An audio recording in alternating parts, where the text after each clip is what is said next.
en nuestros estudios y le damos la bienvenida al ministro de Gobierno, Henry Cucalón. Señor ministro, gracias por atendernos. Muy buenos días. Muy buenos días, gracias por la oportunidad. Freddy, un saludo a todos los oyentes. Gracias a usted por el tiempo que destina a conversar con nosotros, ministro. Permítame iniciar esta entrevista consultándole cómo está la salud del presidente luego de el accidente que produjo la rotura de su pierna. Muy bien, un ánimo excelente. El día siguiente, el día sábado en la tarde, ya se encontraba en su domicilio, inclusive atendiendo las actividades propias como jefe de Estado. El día de hoy se van a hacer públicas sus agendas de reuniones que tiene, despachando con ministros, los diferentes gabinetes que se tiene.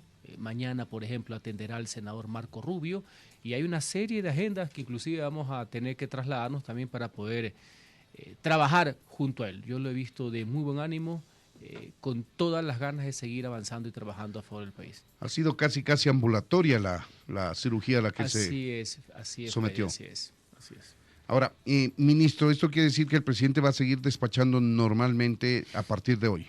Sí, efectivamente, en el comunicado que se hizo va a tener algunos días con este tema de que tiene que andar con una silla de ruedas, pero lo cual no va a imposibilitar que ejerza a cabalidad sus funciones. Esto incluye inclusive en los próximos días los diversos actos conmemorativos por temas militares, entre otras cosas. Él va a seguir ejerciendo su puesto como presidente de la República. En buena hora que sea así, que se recupere pronto el señor presidente. Señor ministro, hablemos de la difícil tarea encargada a usted como ministro de Gobierno. Usted tiene la tarea de recomponer esos puentes que se rompieron a lo largo de estos casi 2 años de gobierno del presidente Guillermo Lasso. Nació con una mayoría legislativa adversa. Los intentos, si es que los hubo, por hacer un diálogo con el legislativo no han tenido éxito, y ahora le corresponde a usted buscar una posibilidad en medio de una crisis política que está atravesada, digamos, por la pérdida de la consulta, el bajo porcentaje de éxito que ha tenido en los candidatos del partido de gobierno, y encima esta denuncia de supuesta corrupción que llega hasta a tocar a familiares del presidente de la República. Varios aspectos. Efectivamente, mi participación en el gobierno solo puede ser entendida dentro de un proceso de fortalecimiento democrático y en una gran cruzada por la seguridad ciudadana. A eso vengo yo, a encontrar una causa en que nos pueda unir. Más que nadie comprendo que la democracia tiene disensos, divergencias. No nos podemos poner de acuerdo en todo, pero sí ponernos de acuerdo en lo fundamental. En estos días, nuevamente, no digo y jamás rechazaré, yo fui parlamentario, la capacidad que tiene una asamblea de poder controlar y fiscalizar al Estado y al Ejecutivo, por supuesto, y es lo correcto. Pero de ahí a comenzar a crear escenarios que no existen para fomentar procesos de desestabilización constantes, porque esa ha sido la marca registrada durante estos 21 meses de gobierno, es algo que en mi caso yo no puedo permitir, y yo voy a tener que dar el contraste, voy a tener que enfrentar política y jurídicamente esa situación. Adicionalmente me he propuesto en esos puntos en común, como es la seguridad ciudadana, trabajar con la Asamblea, sí. Más allá que veo que algunos grupos parlamentarios se preocupan del acuerdo, que la foto, no, yo voy a lo concreto, yo voy a lo puntual. En este caso hay una reforma parcial a la Constitución para permitir que las Fuerzas Armadas puedan intervenir contra el crimen organizado en el derecho interno que se denomina, y también reformas al Código Penal que están a puertas de salir, donde creo que había una interesante convergencia entre el Ejecutivo y el Legislativo que a lo mejor la ciudadanía no la termina de conocer, y esa es una prueba palpable de que sí podemos llegar a acuerdos básicos a favor de la sociedad. Ese básicamente son mis metas. Sí, usted hacia el lado puede ser que sean momentos difíciles, ciertas tormentas, pero vamos a salir avante. El Ecuador está primero y podemos hacerlo. De acuerdo. En materia de seguridad está a puertas de salir, usted dice, reformas al Código Penal, se está tramitando una reforma a la Constitución en el sentido del apoyo de Fuerzas Armadas al trabajo de la policía. Eso tendrá que seguir su curso, digamos, falta mucho tiempo para que eso se convierta en un hecho, si es que en efecto se logra aprobar en el sentido que el gobierno quiere. ¿Qué pasa con las leyes, ministro? Tenemos una ley laboral que está represada por mucho tiempo precisamente por este trabajo que tiene en la, digamos, por esta condición de una mayoría coyuntural de oposición al gobierno. No se ha aprobado la ley de inversiones tampoco, y tiene la ley laboral que está esperando. Creo que la ley de inversiones podemos encontrar un cauce en común. Parte de eso fue mi visita al presidente de la Asamblea Nacional. Creo que es importante, creo que hay que bajar los ánimos, es importante que la institucionalidad funcione, ¿me explico? Respetando los espacios. Yo tengo más que nadie claro cuál es el rol del legislativo en esto. Creo que hay muchas coincidencias, hay que bajar el tono de ciertas situaciones. Y en el tema laboral, conversando con el presidente, ellos ya tienen una mesa al respecto y yo le manifesté que jamás vamos a renunciar a la iniciativa, que fue un compromiso ciudadano electoral, también de presentar nuestro propio proyecto de ley. Hay también unos presentados por algunos diputados y hay la legítima inquietud por parte de los sectores, digamos, que pertenecen a los sindicatos, a las organizaciones laborales. Me parece bien. Lo importante, Freddy, es que nos salgamos del metro cuadrado y nos comenzamos a mover. Alejar los dogmas de lado y lado y los excesos de lado a lado. Todas esas teorías anquilosadas, imagínate, el código es de 1938, se llamaba No Me Es Ingrata. Hay que adaptar las nuevas realidades laborales sin afectar jamás los derechos adquiridos.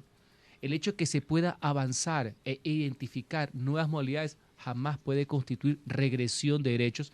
No solamente, Freddy, porque la Constitución lo prohíbe, sino que el sentido común y la sensibilidad también así lo expresa. Así que quiero ser optimista, que en ciertas cosas nos ponemos de acuerdo. Así como señalaste hace unos minutos, en otras cosas veo que hay un permanente ánimo de tratar de manosear la Constitución para caldear el ambiente y tratar de ver cómo truncan el mandato del presidente de la República. O sea, a la par que estamos haciendo esto, hay otros que siguen jugando la pirotecnia política con temas de supuestas vinculaciones que no existen, ni una sola prueba contra el mandatario al día de hoy. Vamos a hablar ahora mismo del denominado caso Encuentro, así llamado por la policía, por la fiscalía, que generó disgusto en el gobierno, y el cambio inmediato del lema de este gobierno, que era Gobierno del Encuentro por Gobierno del Ecuador.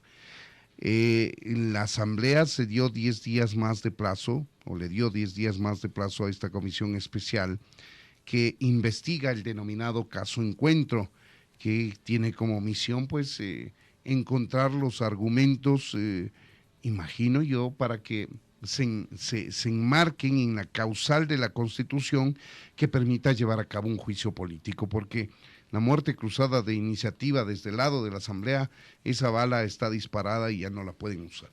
Está agotada, más allá que por ahí veo a unos Julio Iglesias del constitucionalismo ecuatoriano diciendo que se puede utilizar como boleto de rifa 7, 8 veces en el mismo periodo. Pero coincido con usted, eso para mí está agotado jurídica y políticamente. Ajá. Pero he visto en las noticias que el día de ayer se ha hecho una prórroga de 10 días. Pueden hacer una prórroga de 110 días que no van a llegar absolutamente a nada. Lo que están utilizando es quemando tiempo para seguir tratando de adecuar una conducta al 129 de la Constitución que no existe. Adecuar y forzar. Y al mismo tiempo jugar a varias bandas para ver si en el transcurso de esa prórroga, ver cuál va a ser la posición de respetables movimientos sociales a lo largo y ancho del país. Indígenas también, para ¿no? ver si se calientan las calles y aquí hacen, digamos, un ejercicio para ver cómo atentan contra la estabilidad del gobierno. Pero le quiero hacer una precisión, porque ayer vi algunos criterios, escuché de parlamentarios a quienes, como no puede ser de otra manera, respeto. Entonces, por ahí decían que querían una prórroga, no porque lo que yo le estoy diciendo, que no lo van a aceptar nunca, es para darle al presidente de la República derecho a la defensa. Y yo sí aprovecho esto, y para eso soy ministro de gobierno, para comenzar a poner las cosas en su sitio. Primero, aquí en el Ecuador y en todas las democracias del mundo, Los presidentes comparecen ante las asambleas, congresos, senados, parlamentos y órganos legislativos a través de los ministros secretarios de Estado, salvo en 2 ocasiones, cuando tiene que rendir su informe a la nación y cuando es procesado políticamente. ¿Estamos claros? Así es. Todas las constituciones dicen lo mismo de aquí hacia atrás y en todas partes del mundo. Pues bien, y segundo, por ahí también escuché, porque ese es parte de mi trabajo, algunos diputados que decían que este es el derecho a la defensa del presidente para que se defienda la acusación. No, rima, pero están confundidos. Esta es una comisión de investigación. No es el proceso. No de político. acusación. Yo sé que a veces las palabras van más allá de los conceptos y en algunos casos no hay ni siquiera contenido. Pero vamos a poner las cosas piano, piano. Parte de mi deber es hacer la pedagogía a favor de la institucionalidad en el marco del respeto a la Constitución y a la ley. No acudirá a la Asamblea Nacional en el marco de la comparecencia. ¿Quién irá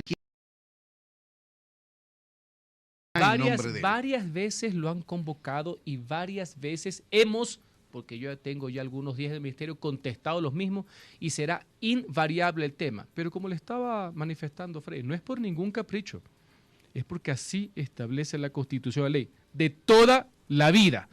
2, a lo largo de estos días y semanas han comparecido varias veces ministros de Estado, sino que parte del tema es que los llaman varias veces. Y como a lo mejor en la tercera, cuarta no van o se les cruza, ya dicen que no ha existido comparecencia. Así que ese relato va a ser enfrentado, políticamente hablando, con el mayor de los respetos que tengo para los asambleístas, con los hechos y con nuestras posiciones jurídicas, políticas. Yo no voy a permitir, ese es el juego de los votos, pero yo no voy a permitir que se mienta y que se manosee la Constitución. Tengo experiencia en aquello y vamos a hacer una defensa ardorosa contra esa pretensión legislativa. Que esperemos, estamos también hablando de supuestas suposiciones más allá que todos sabemos la realidad. Aquí ya las cartas están, digamos, media echadas, lo que están haciendo es un poquito de ruido alrededor para tratar de ajustar la ficha, ¿no?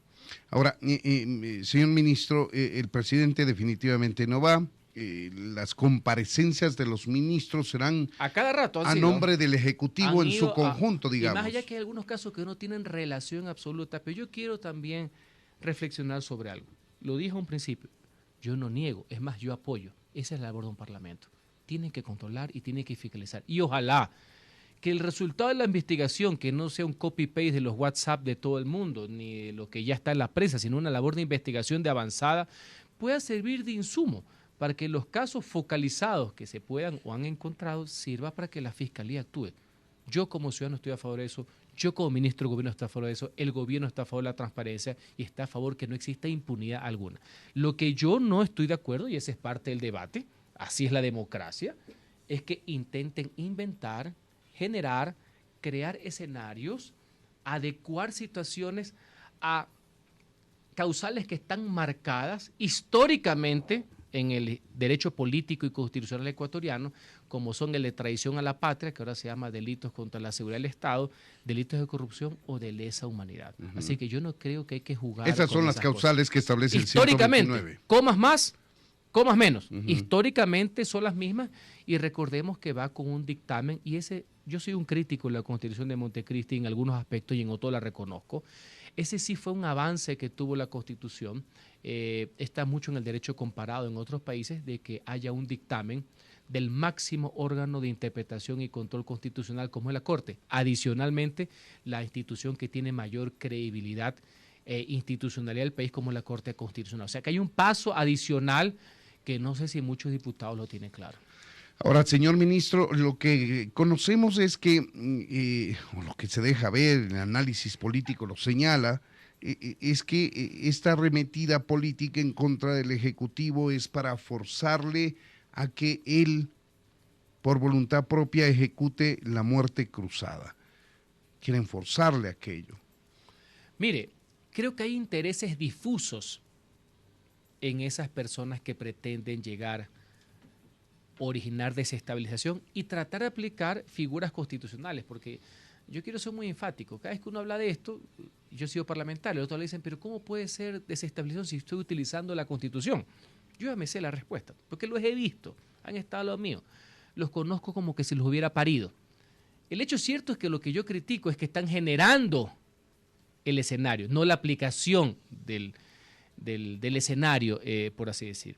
Desde el inicio del gobierno siempre ha habido este ánimo de que termine anticipadamente. Lo han intentado varias veces.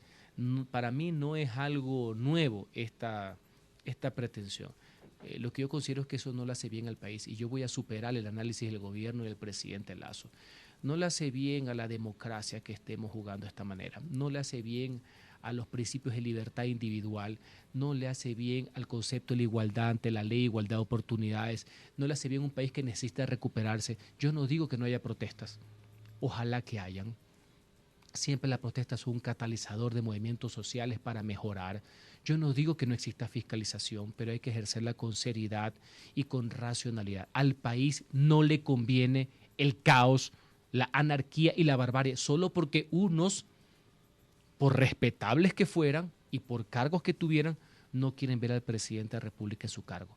Hay que aprender a ser demócratas. La democracia no es buena solamente cuando el vértigo electoral me favorece. ¿Ya? Así que eso para mí van a ser los principios rectores de nuestra conducta en los próximos días. Y sí, como algunos quieren comenzar a ver qué es lo que aplican, siempre está rodeando ese fantasma de la muerte cruzada, figura que está en la Constitución, figura que mucha gente cree que se debe aplicar. Es una herramienta constitucional, la puede hacer tanto la Asamblea, que para mí la agotó, como el presidente de la República en cualquier momento. La gran pregunta no es si es legal o no, la gran pregunta, Fred, es si conviene o no. ¿Le conviene al país, no? Mire, yo lo que creo es en la estabilidad. Yo creo que ahorita se tiene que armar un debate entre los autócratas y los demócratas. No importa la ideología, izquierda, derecha, pueden ser demócratas. Los totalitarios, los que creen en la anarquía, las personas que quieren imponer sus posiciones, imponer sus agendas, no tienen distingo ideológico, Frey. Son lo que son autócratas. Uno es el siglo XXI y otro es el siglo XX. Creo yo asimismo que tenemos que poner sobre el debate si queremos anarquía o estabilidad, si queremos barbarie o institucionalidad. Insisto, esto va más allá del gobierno e inclusive del mismo presidente Guillermo Lasso. Son las 7 de la mañana con 49 minutos. Para quienes se incorporan a nuestra audiencia, conversamos con el doctor Henry Cucalón, él es el ministro de Gobierno. Analizamos la coyuntura política nacional. A usted, ministro, antes de entrar al aire le decía, le ha tocado la parte difícil porque ahora no hemos agotado el tema legislativo porque hay mucho más de qué hablar. El tiempo es el que nos impide, pero quisiera consultarle ¿qué va a hacer para recomponer relaciones institucionales, por ejemplo? Están rotas las relaciones institucionales con la función judicial, con la fiscalía. Es decir, es un gobierno que en el ejercicio de su cargo no ha podido consolidar un diálogo con el legislativo. Y se ha peleado, no importa las causas, el objetivo de esto no es analizar si hizo bien o no, o por una causa real o no, pero está peleado con la función judicial, está peleado con la fiscalía, que son instituciones del Estado que deben acompañar al Estado en su conjunto, y el gobierno ha roto esos puentes. ¿Qué va a hacer usted? Yo creo en el fortalecimiento institucional, creo cual más en el Estado de Derecho. Y yo, sea cual fueran los motivos, me gusta tu reflexión, porque también hay de lado y lado, ¿no? Sí, seguro. Aquí nos hemos estado tratando con angelitos institucionales, y lo digo yo que tengo poco tiempo aquí, lo digo como ciudadano. El país ha sido testigo de la vorágine de situaciones en contra del Ejecutivo, trastocando cualquier tema. Ha habido muy poca racionalidad de los actores políticos para tratar de saciar apetitos voraces. Y no ha habido el mejor de los términos también de otras partes de las instituciones del Estado. Pero hay que virar la página. Aquí estamos para trabajar en conjunto por los ciudadanos. Y sí, comencé por la Asamblea. En los próximos días no solamente que voy a visitar y a dialogar y a extender la mano con las diversas funciones del Estado y con la institucionalidad del país a nombre del gobierno nacional, sino que voy a hacer un llamado a lo que fue el concepto del inicio de esta entrevista. Señores, el pueblo demanda de nosotros que respetando nuestras diferencias encontremos la unidad de propósito. Una que converge a todos es el tema de la seguridad ciudadana. Yo puedo tener los mejores elementos policiales y creo que se ha mejorado mucho. En los próximos días verán la llegada de armamentos, vehículos, etcétera, para Fuerzas Armadas, entre otras cosas. Pero ¿de qué me sirve si el sistema judicial, sin generalizar, no me gusta generalizar? Creo que la mayoría de los jueces son personas competentes, honestas y capaces, pero malos elementos están al servicio del crimen organizado. Puedo decir lo mismo del tema del Consejo de la Judicatura, del Consejo de Participación Ciudadana. Ojalá que estos transitorios que están por vocales en reemplazo y los nuevos defiendan y que sean líderes comunitarios y que no caigan en la crítica que yo he venido haciendo siempre y espero de ahorita en adelante estar profundamente equivocado, que no sean agitadores, politiqueros, partidistas disfrazados de dirigentes ciudadanos, ¿ya? Nadie dice que no tengan ideología. Yo al revés, yo desconfío de las personas que no tienen ideología. ¿Me explico? No nos preocupemos por eso. El problema no es la ideología. Ojalá que haya muchos funcionarios y jueces de izquierda, socialistas, conservadores, que para tomar sus decisiones hagan ponderaciones. Ese no es el problema. El problema es cuando hay funcionarios piratas que están a golpe de teléfono, a golpe de maletín. Eso es lo que nos debe preocupar. Que vayan contra ley expresa. El famoso tema del prevaricato, uno de los temas que tengo que conversar con las autoridades judiciales, con los asambleístas y con la misma Corte Constitucional. Usted ha tocado un tema sensible, lo dije en mi discurso de posesión. Comprendo cuál más, soy fervoroso defensor de la Corte Constitucional. Hasta hace pocos días he sido profesor universitario y también he sido estudiante después que terminé la asamblea. Defiendo a la Corte cual más. Me gustan sus fallos. Uno que otro puede ser que no esté de acuerdo, pero respeto la forma en que lo han argumentado para sacar. ¿Pero por qué digo esto? Ya sea que lo hagamos vía reforma legal o ya sea que la Corte Constitucional cambie el precedente. Yo creo que los jueces de la Corte no caen en prevaricato cuando analizan, cuando sentencian temas de carácter tanto concreto como abstracto en materia constitucional. Pero, estimado Freddy y queridos oyentes, eso no puede ser para todos los jueces de la República que mutan y se transforman en constitucionales, los famosos multicompetentes. Yo reservo esa facultad en los 9 magistrados de la Corte porque no puede ser acusado de prevaricato, que es delito cuando fallas contra norma expresa, porque ellos están en otro nivel. Eso no puede servir de excusa, como actualmente es, para que haya piratería judicial en malos elementos, no de toda la institución. Y usted ha visto lo que ha pasado en distintos puntos de la República, donde se ha torcido, donde se ha quebrado la ley por intereses politiqueros y profundamente corruptos, y en algunos casos haciéndole los pases al crimen organizado del narcotráfico. Pero lo que propone es una reforma legal y todavía se lleva bien con la Asamblea. Hay 2 puntos. Mire, es que hay que tomar las cosas en su contexto. Hay muchas cosas que igual han salido. Donde está el atasco es en ciertos dogmas ideológicos y en el ánimo permanente de querer boicotear y que el presidente se vaya a la presidencia de la República. En eso no hay acuerdo, sino que unos juegan de frente y otros juegan tapiñados, ¿ya? Y en algunos casos con muy poco talento. Pero en estos temas puntuales creo que puede llegar a consenso. Y si no es vía reforma legal, puede cambiarse, y eso lo ha pedido ya el foro jurídico, lo ha pedido la academia, que el tema, que el precedente que dictó la Corte tiene que ser analizado y revisado.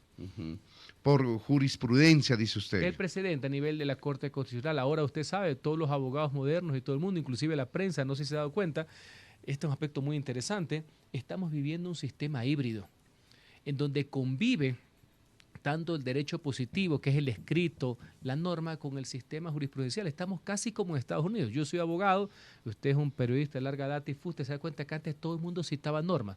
No sé si te has fijado que de una época para acá la gente cita solo sentencias. Sí. Lo único que no me gusta es que es por números. A mí me gustaría que sean más por nombres, ¿no? O sea, como en otras legislaciones, para que sea un poco más amigable. Pero fíjate, inclusive el presidente de la República, cuando hace vetos, cuando ha propuesto vetos por inconstitucionalidad, solo cita sentencias de la Corte Interamericana y sentencias de la Corte, lo cual es un ejercicio muy interesante. ¿Sabes por qué, Frei? Porque el derecho es dinámico y las cortes constitucionales en el mundo son las que se adaptan, para no estar cambiando las constituciones, leyes, se adaptan a esas nuevas situaciones de la sociedad y en muchos casos de avanzada. Por eso yo he respaldado y respaldo todos los fallos en materia de avance social que ha tenido la Corte Constitucional. Esa fuente del derecho está teniendo más preeminencia. Ese es el término. Usted es doctor, veo. Fuente del derecho. Ahora estudioso, me gusta. Ahora hay una diversidad de fuentes de derecho. Ese es el término, correcto. Así Lo es. felicito por su criterio. Ministro, definiciones ya puntuales. ¿Qué es lo que va a tratar el presidente Lasso con Marco Rubio en esta semana? Bueno, recordemos algo con importante, el senador, ¿no? Hace muy poco se aprobó una ley de cooperación y apoyo al Ecuador prácticamente inédita, de cooperación bipartidista. Usted sabe que no es solamente aquí, en Estados Unidos los republicanos y los demócratas se dan bastante duro, por decirlo menos. Uh-huh. Bueno, hubo un gran consenso entre republicanos y demócratas para sacar esta legislación. Eso es muy importante, se va a ver el seguimiento. Él mismo, ya el presidente lo informará, habrá una rueda de prensa, pero eso es importante. El senador Rubio es un importante miembro del Senado, está en los comités más importantes del Senado y eso es bueno para la cooperación y demuestra el interés también que tiene los Estados Unidos y su sistema político, porque ya no solamente es el Ejecutivo, como el presidente Biden, que lo recibió el presidente Lasso, sino inclusive del tema legislativo. Recordemos que ahí, no solamente en lo escrito, sino en lo práctico, hay un checks balance brutal, ¿no? Hay un contrapeso del poder. En Estados Unidos el presidente de la República no puede hacer nada prácticamente sin autorización del Senado. Así que es importante. Eso es importante, significa apertura, significa pragmatismo. Esto quiere decir que se va a dar seguimiento a la ley de cooperación bipartidista, pero ¿cuándo va a aterrizar o va a decantar en apoyo concreto, específico? A partir del día de mañana, cuando sean estas situaciones, el presidente de la República y el señor canciller lo informarán. Pero creo que no deja de ser una noticia positiva dentro del contexto que estamos viviendo en general. Seguimos con las definiciones en estos últimos minutos, señor ministro. ¿Qué espera usted como ministro de Gobierno de esta anunciada movilización de la CONAIE? No se ha decidido, según conozco, pero va a haber una reunión donde se van a tomar decisiones. Respeto cual más la trascendencia histórica de los movimientos sociales, incluyendo la CONAIE, que es a lo mejor la más representativa de todos. Reconozco, no solamente porque así la Constitución establece, que todo el mundo tiene derecho a protestar, eso está garantizado en democracia. Quisiera ver cuáles van a ser los argumentos, no para protestar, que son permanentes, porque siempre va a haber insatisfacción, siempre va a haber cosas para mejorar, siempre va a haber cosas que tienen que ser cambiadas, y los movimientos sociales están para ser un contrapeso desde la sociedad civil, desde el tejido social de los gobiernos, de este y de cualquiera. Así y eso es positivo, eso evidentemente. A mí no me preocupa. Lo que yo sí quisiera, y no voy a adelantarme, pero sí quisiera saber si esto tiene algo que ver con alguna estrategia en paralelo con lo que está pasando con el clima social del país, a nivel de que hay gente que sin fundamento alguno, sin prueba alguna, que no se la crítica es válida, quieren que el presidente no continúe, lo cual vamos a darle frente político y jurídico y una lucha democrática sin cuartel. Por ahí he leído también que los acuerdos fruto del tema de junio del 22 no se han cumplido y yo como ministro tengo que decir... Ese es uno de los principales argumentos. Bueno, cuidado, caemos en el tema que así se haya cumplido el 100%, digan que no se han cumplido. Cuidado, eso es parte, Freddy, de una narrativa de pretexto. Espero que no sea así. Espero, desde el fondo de mi alma y por el bien de la nación, que no sea así, que esto no sea un pretexto, porque como ya no tienen otros pretextos, este va a ser el último resquicio para el nuevo relato. Y no es así. Si esto lo afrontamos con la seriedad y con la racionalidad que los temas de interés nacional ameritan, yo voy a explicar y voy a dar a conocer a la prensa el avance muy importante que han tenido los acuerdos. Hay otros que están en proceso de cumplimiento porque, señores, esto no es de aplastar y hacer cosas, pues, ¿no? Y hay otros temas que están un poco minoritariamente rezagados porque involucran a varios actores del Estado, no solamente el Ejecutivo, temas de aprobación de leyes de consulta legislativa, entre otras. Pero hay la mejor de la voluntad para ir y se está cumpliendo. Le voy a poner otro ejemplo sencillo, sale en la prensa el día de ayer. El presidente ha expedido el reglamento a la ley de educación intercultural, donde están consignados muchísimos de los principios de los reclamos, de las posturas que han tenido diversos movimientos sociales y fundamentalmente el indígena. Eso ya es para todos. Entonces, yo lo que sí quiero decir, y aprovecho este espacio y aprovecho la oportunidad para exhortar a la ciudadanía de que todos seamos críticos al respecto y no caigamos con el simplismo en esas cortinas de humo que simple, no se cumplió nada. O sea, vivimos una sociedad del todo o nada y las cosas no son así de simples. ¿Cuán lejos está la focalización del subsidio de los combustibles? Que es un tema técnico que lo advertimos en su momento, que es dificultoso. Es dificultoso, está bastante avanzado. Hay lo importante, la decisión al respecto de afrontarlo con la responsabilidad que eso conlleva, y en cuanto a lo que pasó en junio, en la parte pertinente, usted sabe que fue uno de los acuerdos, obviamente que no haya en todo lo que es los combustibles de acceso popular, que no haya alza alguna. O sea que estamos bien, pero podemos seguir trabajando, y de hecho esto es importante que la ciudadanía lo conozca. Más allá de que algunos critican que ha habido demasiados acuerdos, por así decir, yo cuando estaba del otro lado leía eso, pero nunca va a ser malo acordar, pero yo le puedo dar testimonio de que hay equipos intergubernamentales a nivel de ministerios, del Ministerio de Gobierno, que permanentemente se reúnen con todos los actores. Parece ser que una de las cosas lo que sale en la prensa y la tarima, que emociona, y otra cosa es el día a día, el seguimiento y las muy buenas relaciones que hay, lo cual es dable, lo cual es positivo. Nosotros somos transitorios, como todo gobierno. Hay que pensar en políticas públicas, en el Estado y, como siempre, defender el interés general. Ministro, se quedan como siempre muchísimas inquietudes sobre la mesa, pero el tiempo... cuantas veces sea necesario. Le agradezco su predisposición. El tiempo nos impide extendernos más, pero muchas gracias por esta primera entrevista en su condición de ministro de Gobierno. Lo hemos entrevistado en contadas ocasiones como legislador que se ha desempeñado en varias ocasiones. Queremos agradecerle, doctor Henry Cucalón, ministro de Gobierno. Muchas gracias por habernos atendido. Gracias, Freddy, gracias a Radio Única por la oportunidad. Buenos días.